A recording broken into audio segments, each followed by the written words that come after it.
नमस्कार साथियों, आप सबका स्वागत है आपके अपने YouTube चैनल हनुमंत गुरुकुलम पर। साथियों, आज की इस वीडियो में हम इंडियन इकोनॉमी के बारे में बात करेंगे। इंडियन इकोनॉमी जो है वो वर्ल्ड की 6th लार्जेस्ट इकोनॉमी है। अलग अलग ऑर्गेनाइजेशंस जो हैं वो अलग अलग रैंकिंग तय करती हैं, उनके अलग अलग मानक होते हैं तय करने के, जैसे कि वर्ल्ड बैंक, IMF या दूसरे ऑर्गेनाइजेशंस। किसी में 7th, किसी में 6th, किसी में 5th। Overall India, Bharat is the 6th largest economy in the world. And जो ग्रोथ रेट है इंडियन इकोनॉमी का, ग्रोथ रेट वो at a time 5 years continuously 2014 से लेकर 2019 तक कंटिन्यूसली उसकी जो ग्रोथ रेट थी, GDP ग्रॉस डोमेस्टिक प्रोडक्ट, उसकी जो ग्रोथ रेट थी वो दुनिया में सबसे अधिक थी। करीब एवरेज ग्रोथ रेट की बात करें तो 7% के आसपास एवरेज ग्रोथ रेट इन 5 सालों में 2014 से लेकर 2019 तक के पीरियड की थी। और इस टाइम पे जो इन्फ्लेशन था वो लो था और एम्प्लॉयमेंट रेट जो है हाई थी। तो कंटिन्यूसली 5 इयर्स जो है ऐसे हाई ग्रोथ रेट को मेंटेन रखना और साथ में लो इन्फ्लेशन और लो अनएम्प्लॉयमेंट और एम्प्लॉयमेंट हाई एम्प्लॉयमेंट और लो अनएम्प्लॉयमेंट, इसको कंटिन्यूसली 5 इयर्स मेंटेन रखना बहुत बड़ी बात है। देन 2019 के बाद ऐसे बहुत सारे एलिगेशंस लगे कि द इकोनॉमी जो है वो रिसेशन में जा रही है, इकोनॉमी जो है डूब गई है, जैसा कि हम लोग जानते हैं।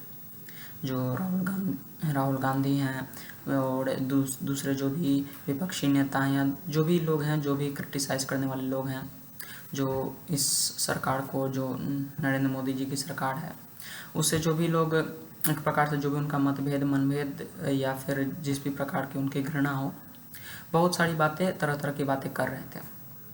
लेकिन सबसे बड़ी पॉइंट ये है कि आज जो हम अर्थव्यवस्था के बारे में बात करने वाले हैं, अभी बहुत लोग सोच रहे होंगे कि 2019 में ऐसे ही जो अर्थव्यवस्था रिसेशन में थी, there was a slowdown in the Indian economy slowdown में थी।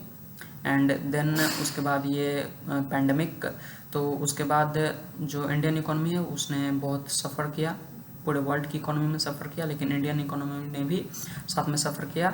तो इंडियन इकोनॉमी जो है वो स्लो डाउन के बाद जो है और नीचे गिर गई, ग्रोथ रेट जो है वो नीचे गिर गई, GDP कम हो गई, सही बात है। लेकिन कुछ ऐसी चीज़ें हैं जिनको सुनकर आज अगर आप लोग सुनेंगे तो आपको गर्व भी नहीं होगा, केवल आपको जो है बहुत ही खुशी होगी और आप जानेंगे कि किस प्रकार ये सरकार जो है वो अभी भी भारत की अर्थव्यवस्था कमज़ोर नहीं है, बहुत मजबूत है, दुनिया की सबसे मजबूत अर्थव्यवस्थाओं में से है। तो सबसे पहले हम बात करेंगे फॉरेन एक्सचेंज रिजर्व की। फॉरेन एक्सचेंज रिजर्व क्या होता है कि जो भी किसी भी देश के पास जो मेनली ऐसे रिजर्व्स होते हैं, कैश रिजर्व्स, जो कि फॉरेन जो भी आपकी करेंसी है उसके रूप में स्टोर होते हैं, तो जो भी मेनली अधिकतर नेशंस के पास डॉलर्स में होते हैं फॉरेन रिजर्व्स। तो फॉरेन रिजर्व्स बहुत इम्पॉर्टेंट इसलिए कि फॉरेन रिजर्व्स ही जो है वो जितने भी इन्वेस्टर्स हैं, पूरे ग्लोबल इन्वेस्टर्स जितने भी हैं, उनको जो है अट्रैक्ट करता है आपकी इकोनॉमी की तरफ, आपकी कंट्री की तरफ, कि वो अधिक से अधिक, ज़्यादा से ज़्यादा आपकी कंट्री में इन्वेस्ट करें। और साथ ही अगर आपकी इकोनॉमी में किसी प्रकार का रिसेशन है या अगर आपकी इकोनॉमी डिप्रेशन में चल जाती है, तो उस समय इकोनॉमी को बूस्ट करने के लिए आप जो है फॉरेन रिजर्व या फॉरेक्स रिजर्व का यूज़ कर सकते हैं, जिसको फॉरेन एक्सचेंज रिजर्व या फॉरेक्स रिजर्व कहते हैं। तो चाइना की जो इकोनॉमी है वो इतनी पावरफुल, इतनी बूस्ट इसलिए करती है क्योंकि जो भी कंपनीज़ हैं वो यहाँ पर इसलिए अट्रैक्ट होती हैं चाइना के बाज़ार में, चाइना के मार्केट में, क्योंकि उसकी forex reserve, foreign exchange reserve जो है वो बहुत ज़्यादा है। 3 ट्रिलियन से ऊपर जो है चाइना की फॉरेन एक्सचेंज रिजर्व है। अभी कुछ सालों पहले अगर बात करें हम लोग, इससे पहले जो सरकार थी, तो 2004 से लेकर 2014 तक 10 सालों के बीच में भारत की जो फॉरेक्स रिजर्व है उसमें $200 बिलियन का इजाफा हुआ, अच्छी बात है। और अगले $200 बिलियन यानी कि $300 बिलियन जो है भारत की फॉरेक्स रिजर्व, वो आपकी 2014 में थी। और 2020 तक आते आते, अभी जो चल रहा है 2020 तक आते आते भारत की इकोनॉमी में और $200 बिलियन ऐड हो गए, यानी कि सिर्फ 6 साल में ही $200 बिलियन ऐड हो गए हैं। और एक बहुत बड़ी बात यह है कि भारत जो है लगातार जो भी देश हैं उन सबको फॉरेन रिजर्व्स के मामले में पीछे छोड़ रहा है। भारत की अगर फॉरेन रिजर्व्स की बात करें तो आज भारत के पास दुनिया का 5वां सबसे अधिक भारत के पास फॉरेन एक्सचेंज रिजर्व है। भारत ने सऊदी अरबिया, साउथ कोरिया, ये जर्मनी, फ्रांस जैसे देश, सारे देशों को पीछे छोड़ दिया है।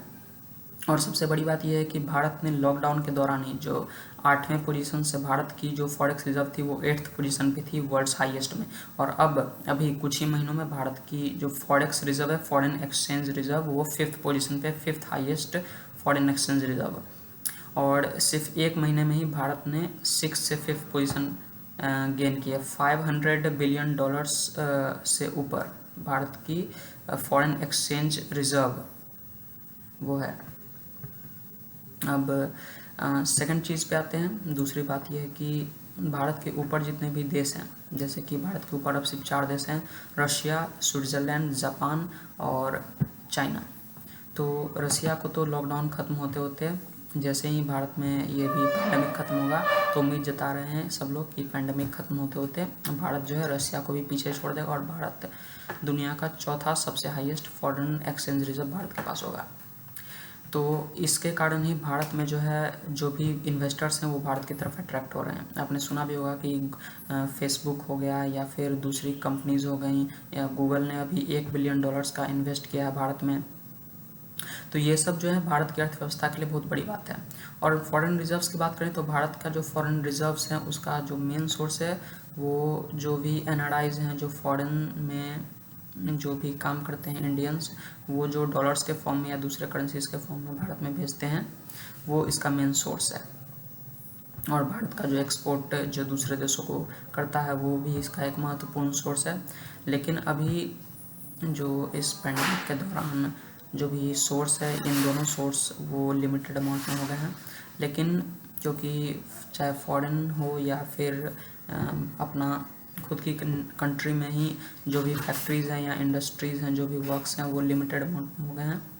तो इस लिमिटेड अमाउंट के कारण जो हमारी रिसोर्स है, जो सोर्स है हमारा फॉरेन एक्सचेंज रिजर्व का, वो लिमिटेड हो गया। इतने लिमिटेड सोर्स के बाद भी भारत ने केवल कुछ ही एक महीने के अंदर 6th पोजीशन से 5th position foreign exchange reserve के मामले में पा ली है। तो जैसे ही ये पैंडेमिक ख़त्म होगा और भारत की जो सोर्स है फॉरेन एक्सचेंज की वो जब फुलफिल्ड हो जाएगी, पूरी तरह से अपने फुल पोटेंशियल में आ जाएगी, तब भारत की जो इकोनॉमी है वो कितनी बूस्ट करेगी ये आप सोच सकते हैं। दूसरी बात यह कि इकोनॉमी फॉरेन एक्सचेंज रिजर्व्स के अलावा जो दूसरे फैक्टर्स हैं, रिसेशन एक बहुत ही इंपॉर्टेंट चीज़। रिसेशन पर बहुत ही क्रिटिसाइज़ किया जा रहा था गवर्नमेंट को, आज से ही नहीं, पिछले ईयर से ही 2019 से ही गवर्नमेंट को क्रिटिसाइज़ किया जा रहा था इसकी रिसेशन के लिए। इकोनॉमी स्लो डाउन में, इकोनॉमी रिसेशन में। तो रिसेशन जो हर इकोनॉमी का पार्ट होती है। रिसेशन जो हर इकोनॉमी में आते हैं, कोई बड़ी बात नहीं है रिसेशन आना किसी इकोनॉमी में। किसी भी इकोनॉमी में अगर जैसे ही इकोनॉमी पीक पर पहुंचती है, पीक पर पहुंचने का मतलब कि इकोनॉमी में जितने भी रिसोर्स हैं, चाहे वो लैंड, लेबर, कैपिटल, जितने भी रिसोर्स हैं, आप उनको जितना आपके पास यूटिलाइज़ करने की क्षमता है, उस ऑप्टिमम यूटिलिटी जब आप गेन कर देते हैं तब आपकी इकोनॉमी पीक पर पहुंच जाती है। और जैसे ही आपकी इकोनॉमी पीक पर पहुंच जाती है, आपको अपने रिसोर्सेज बढ़ाने के लिए इकोनॉमी जो है रिसेशन में जाती है। हर इकोनॉमी रिसेशन में जाती है। और रिसेशन के दौरान इकोनॉमी में लैंड, लेबर, कैपिटल, ये सारी चीज़ें जो हैं इकोनॉमी में ऐड होती हैं और रिसेशन के बाद फिर से इकोनॉमी ग्रो करती है। तो रिसेशन जो है हर इकोनॉमी का पार्ट है। इकोनॉमी जो है हमेशा जो है जब ग्रो करती है, इकोनॉमी पीक पर पहुंचती है, फिर रिसेशन होती है। हाँ, अगर रिसेशन कंटिन्यू रहता है यानी डिप्रेशन हो जाता है तो ये चिंता की बात है। रिसेशन इज़ कोई बहुत बड़ी प्रॉब्लम नहीं है। ये दो चीज़, एक रिसेशन और दूसरा फॉरेन एक्सचेंज रिजर्व। तो जैसे ही ये पैंडमिक के बाद, और दूसरी बात ये कि बहुत लोग ये क्रिटिसाइज़ करते हैं कि इकोनॉमी अभी भी इकोनॉमी को लेकर और पहले भी क्रिटिसाइज़ करते हैं। तो सबसे बड़ी बात ये कि दो बातें मैंने आप बता दी, एक रिसेशन के लिए और एक फॉरेन एक्सचेंज रिजर्व के लिए, कि ये दोनों जो है, सबसे पहली बात रिसेशन के बारे में कि वो तो हर इकोनॉमी का पार्ट है, वो आती हैं। और दूसरी बात फॉरेन एक्सचेंज रिजर्व के मामले में कि किस प्रकार लिमिटेड रिसोर्स में भी भारत की फॉरेन एक्सचेंज रिजर्व इतनी ज़्यादा है। तो जब सारे रिसोर्सेज अपने फुल पोटेंशियल पे आ जाएंगे तब जो फॉरेन एक्सचेंज रिजर्व है वो कितनी ज़्यादा हो जाएगी। और भारत में जो इन्वेस्टर्स अट्रैक्ट हो रहे हैं, फॉरेन डायरेक्ट इन्वेस्टमेंट FDI लगातार बढ़ रहा है और साथ ही साथ भारत में नए नए इंडस्ट्रीज़ और जितने भी इन्वेस्टर्स इन्वेस्टमेंट करेंगे, उसके बाद इकोनॉमी जो है बहुत ही हाई स्पीड से ग्रो करेगी इस पेंडेमिक के बाद। एक तीसरी चीज़ है कि बहुत लोग जो भी क्रिटिसाइज़ करते हैं उनके लिए, कि अगर भारत की इकोनॉमी जो है वो, जैसा कि वो लोग बोलते हैं रिसेशन में, तो है सही बात है, रिसेशन में कोई भी इकोनॉमी इस टाइम पे रिसेशन में ही है, पूरी दुनिया की इकोनॉमी इस टाइम पे रिसेशन में है और भारत की इकोनॉमी तो रिसेशन में ही चल रही थी। इसी टाइम पे ऐसा पेंडेमिक आया, ये एक कोइंसिडेंस है। लेकिन इस रिसेशन के दौरान जो क्रिटिसाइज़ किया जा रहा है उसके लिए एक चीज़, कि अगर गवर्नमेंट के कारण जो है जो इकोनॉमी है वो, जैसा कि लोग कह रहे हैं कि बर्बाद हो गई, डिस्ट्रॉय हो गई, ख़त्म हो गई, तो अगर इकोनॉमी डिस्ट्रॉय हो जाती तो सरकार जो इतने सारे हथियार खरीद रही है रशिया के साथ और दूसरे जो भी कंपनीज है भारत के अंदर, उनके साथ करीब 39,000 करोड़ का डिफेंस डील का प्रोक्योरमेंट किया। उसके अलावा यूएस से जो रोमियो हेलीकॉप्टर खरीद रहे हैं वो, उसके अलावा और भी चीज़ें, चाहे अस्त्र मिसाइल्स हो, चाहे निर्भय मिसाइल्स हो, उन सब का प्रोक्योरमेंट, अस्त्र मिसाइल जो है सुखोई और मिग 29 में लगना शुरू हो गए, लग भी गए।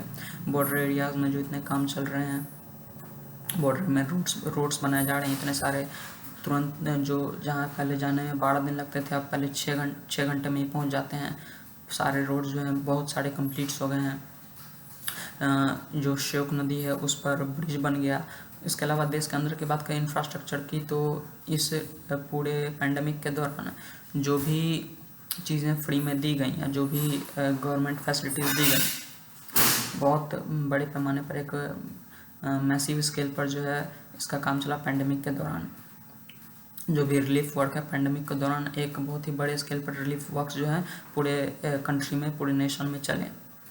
और साथ ही डिफेंस से, साथ ही इंफ्रास्ट्रक्चर, जो बॉर्डर एरियाज़ में इंफ्रास्ट्रक्चर हैं, और साथ ही देश के अंदर पेंडेमिक के दौरान रिलीफ वर्क्स, इन सब चीज़ों को अगर देख लें तो जो लोग कहते हैं कि इकोनॉमी जो है वो डिस्ट्रॉयड हो गई, ये हो गई, वो हो गई, तो अगर इकोनॉमी सच में डिस्ट्रॉयड है तो इतने सारे चीज़, इतने सारे वर्क्स पॉसिबल नहीं है।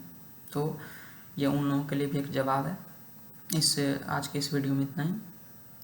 इस वीडियो को अधिक से अधिक शेयर करें, हमारे चैनल को सब्सक्राइब करें।